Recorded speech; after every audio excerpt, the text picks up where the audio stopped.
जम्मू कश्मीर विधानसभा चुनाव से पहले जम्मू कश्मीर में परिसीमन हो गया है और यहाँ पर बात की जाए तो 7 सीटें यहाँ पर बढ़ा दी गई हैं। जम्मू और कश्मीर में कहां कितनी सीटें बढ़ाई गई हैं, संपूर्ण जानकारी यहाँ पर आ चुकी है। जहां दोस्तों 7 सीटें बढ़ी हैं, जिसमें जम्मू की 6 और कश्मीर को लेकर 1 सीट यहाँ पर परिसीमन में बढ़ा दी गई है। और यहाँ पर बात की जाए तो जम्मू कश्मीर विधानसभा चुनाव से पहले यह माना जा रहा था कि परिसीमन यहाँ पर आयोग जो है यहाँ पर सीटों में इजाफा कर सकता है और इजाफा यहाँ पर हुआ है। ऐसे में अब जो है विधानसभा चुनाव में ज्यादा वक्त बचा नहीं है और कभी भी यहाँ पर तारीखों का ऐलान जम्मू कश्मीर विधानसभा चुनाव को लेकर हो सकता है।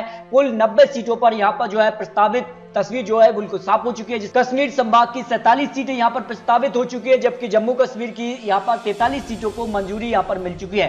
अनुसूचित जाति के लिए 7 सीटें आरक्षित रहेंगी, अनुसूचित जनजाति के लिए 9 सीटें, बाकी यहाँ पर सामान्य वर्ग के लिए और ओबीसी वर्ग के लिए आ जाती है। प्रत्येक लोकसभा में होंगे 18 विधानसभा क्षेत्र जो यहाँ पर प्रस्तावित है। अक्टूबर में विधानसभा चुनाव भी यहाँ पर संभावित हो सकते हैं, जो परिसीमन के बाद अब माना जा रहा है कि जम्मू और कश्मीर पर विधानसभा चुनाव के लिए तारीखों का ऐलान कभी भी हो सकता है। आपको बता दें कि लद्दाख अब अलग हो चुका है। 4 सीटें लद्दाख की जीत थी, वो अब यहाँ पर जम्मू और कश्मीर विधानसभा चुनाव से अलग हो चुकी हैं। यहाँ पर बात की जाए तो 83 सीटें बच जाती, जिनमें 7 सीटें ऐड कर दी गई हैं, तो कुल 90 सीटें यहाँ पर हो जाती हैं। ऐसे में धारा 370 हटने के बाद अब जम्मू कश्मीर में विधानसभा चुनाव होने वाले हैं। ऐसे में किसका पलड़ा कितना भारी हो सकता है? क्या गुफकार गठबंधन एक बार फिर से यहाँ पर जो है साथ मिलकर गठबंधन करके चुनाव लड़ेगा या फिर कहीं ना कहीं अलग होकर चुनाव लड़ेंगे? हाल ही में हुए निकाय चुनाव की 280 सीटों में से जो यहाँ पर रिजल्ट थे 247 सीटों के लिए, उसमें बीजेपी ने सबसे ज्यादा 70 सीटें हासिल की थी। सबसे बड़ी पार्टी बीजेपी इस चुनाव को बनी थी,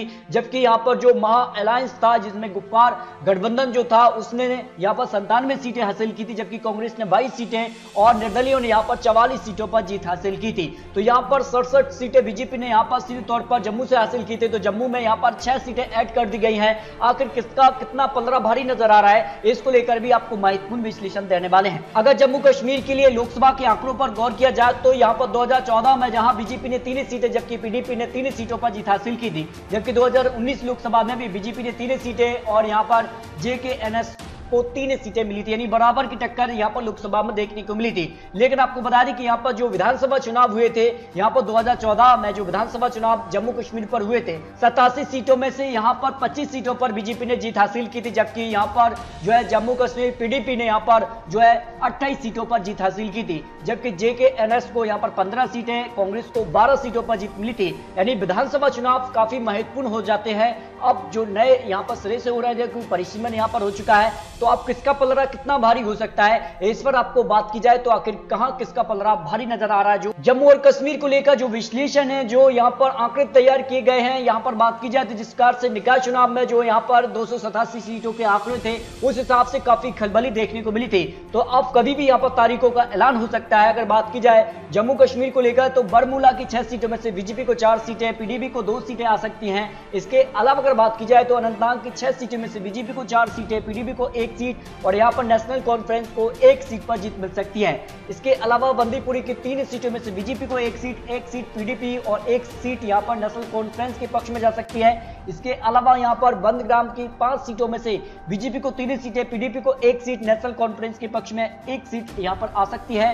डोडा की 2 सीटों में से दोनों सीटों पर बीजेपी को जीत मिलने का अनुमान यहाँ पर हो सकता है। इसके अलावा यहाँ पर गदबली की 2 सीटों पर दोनों सीटों पर बीजेपी को जीत मिलने का अनुमान हो सकता है। यानी कहीं ना कहीं जिस प्रकार का माहौल अब जम्मू कश्मीर को लेकर रहा है, प्रधानमंत्री मोदी जी का दौरा हो चुका है और अगर बात की जाए तो जिस प्रकार का माहौल अब देखने को मिल रहा है, उस हिसाब से सीधे तौर पर यहाँ पर फायदा बीजेपी को मिल रहा है। इसके अलावा जम्मू की 11 सीटों में अगर बात की जाए तो इजाफा हुआ है, 6 सीटें और जम्मू में जोड़ दी गई हैं। तो यहाँ से में अगर बात की जाए तो बीजेपी को करीब 10 सीटें पर जीत मिल सकती है और पीडीपी को यहाँ पर 2 या 3 सीटें, कांग्रेस के पक्ष में भी 2 सीटें, नेशनल कॉन्फ्रेंस के पक्ष में भी 1 या 2 सीटें यहाँ पर आ सकती हैं। इसके अलावा कठुआ की 5 सीटों में से बीजेपी को 4 सीटें, पीडीपी को 1 सीट जा सकती है। इसके अलावा अगर बात की जाए तो यहाँ पर कारगिल की 2 सीटों में से दोनों सीटों पर बीजेपी को जीत मिलने का अनुमान हो सकता है।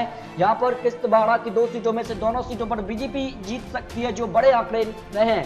कुलग्राम की 4 सीटों में से बीजेपी को 2 सीटों पर जीत मिल सकती है, पीडीपी को 1 सीट यहाँ पर कांग्रेस के पक्ष में जाने का अनुमान हो सकता है।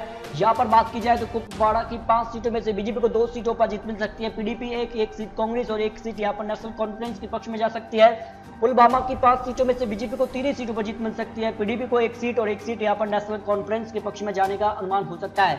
पुंछ की 4 सीटों में से बीजेपी को यहाँ पर 3 सीट, 1 सीट पीडीपी और 1 सीट यहाँ पर बात की जाए तो यहाँ पर कांग्रेस या यहाँ पर नेशनल कांग्रेस लेके 2 सीटों पर 1 सीट बीजेपी और 1 सीट पीडीपी के पक्ष में जाने का अनुमान हो सकता है। रियासी की 3 सीटों में से बीजेपी को 2 सीटें, 1 सीट पीडीपी के पक्ष में जाने का अनुमान हो सकता है। राजौरी की 4 सीटों में से बीजेपी 2 सीट पर पीडीपी को जीत मिल सकती है।